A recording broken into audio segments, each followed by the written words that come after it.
கர்த்தருக்கு பிரியமானவர்களே, இயேசுவோடு நாம் நிகழ்ச்சியில் 89ஆம் பாகத்தின் சந்திப்பதில் மிகுந்த மகிழ்ச்சி அடைகிறேன். கர்த்தருடைய வார்த்தை இன்று நாம் பார்க்கிறோம். நீதிமொழிகள் 21ஆம் அதிகாரம் 31ஆம் வசனம்.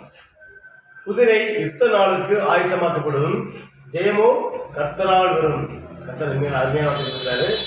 பார்த்தீங்கன்னா, குதிரை யுத்த நாளுக்கு ஆயத்தமாக்கப்படும், ஜெயமோ கர்த்தரால் வரும்.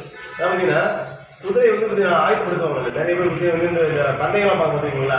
இப்போ அந்த ரேஸில் பார்க்க குதிரை, அப்போ அந்த குதிரை வந்து அப்படியே இருந்து இந்த தொழுத்தில் கட்டி குதிரை அப்படியே டக்கு காட்டி மாற்றி அப்படியே ஓட மாட்டாங்க. அதுக்கு முன்னாடியே வந்து நிறைய தீவனம்லாம் கொடுத்து, அதுக்கு பயிற்சிலாம் கொடுத்து, எப்படி ஓடணும்னு சும்மா ப்ராக்டிஸ் பண்ணி எல்லா குதிரையும் ஆயத்தப்படுத்துவாங்க. அது வந்து அந்த குதிரையை வந்து தயார்படுத்துவாங்க. அந்த பந்தயத்துக்கு கலந்துக்கு இந்த குதிரை ரொம்ப கேரண்டி பார்த்துக்குவாங்க. ஆனால் ஒரு உதாரணத்துக்கு ஒரு 10 குதிரை வந்து இப்போ பந்தயத்தில் ஓடுதுன்னா, ஒரு குதிரை எப்படி பார்க்குறாங்களோ அதே மாதிரி தான் மீதி 9 குதிரையும் பார்ப்பாங்க. அப்போ 10 குதிரையுமே வந்து நல்லா திடகாத்திரமாக இருக்கும். ஒரு நோஞ்சா குதிரை, ஒரு பலவீனமான குதிரை, ஒரு உடம்பு சரியில்லாத குதிரை போய் ஒரு பந்தயத்தில் கொஞ்சம் வந்து சேர்க்க மாட்டாங்க.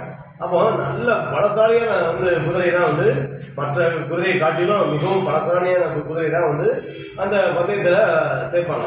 அப்போ ஆனால் எல்லா குதிரையும் பலசாலியாக இருந்தாலும் அதில் செய்யக்கூடிய குதிரை வந்து ஒன்றே ஒன்று தான். அப்போ இதில் என்ன தெரியுதுன்னா, நீங்கள் எவ்வளோ பெரிய முயற்சி பண்ணாலும் சரி, எவ்வளோ பெரிய நீங்கள் வந்து உங்களுடைய ஃபுல் எஃபர்ட் போட்டாலும் சரி, நீங்கள் அதை ஜெயமாக மாற்றுறது வந்து கர்த்தரால் மட்டும்தான். இப்போ எத்தனை குதிரை வந்து பலசாலியாக தயாராகி ஓட தயார்னாலும் அது எந்த குதிரை ஜெயிக்கணும்னு சொல்லி முடிவு பண்ணுறது யார்? கர்த்தர் தான். அதேமாரி மனிதர்களாகி நீங்கள் எவ்வளோ முயற்சி பண்ணாலும் சரி, எவ்வளோ நீங்கள் வந்து எஃபெக்ட் போட்டு உங்களுடைய பலத்தை பூரா உங்களுடைய செயலை காட்டினாலும் சரி, நீங்கள் செய்ய வேண்டிய வேலையில் வந்து ஜெயம் வந்து யாரால் தர முடியும்னா கர்த்தர் ஒரு வேலை முடியும். அப்போ நீங்கள் கர்த்தரை முன்னெடுத்துங்க.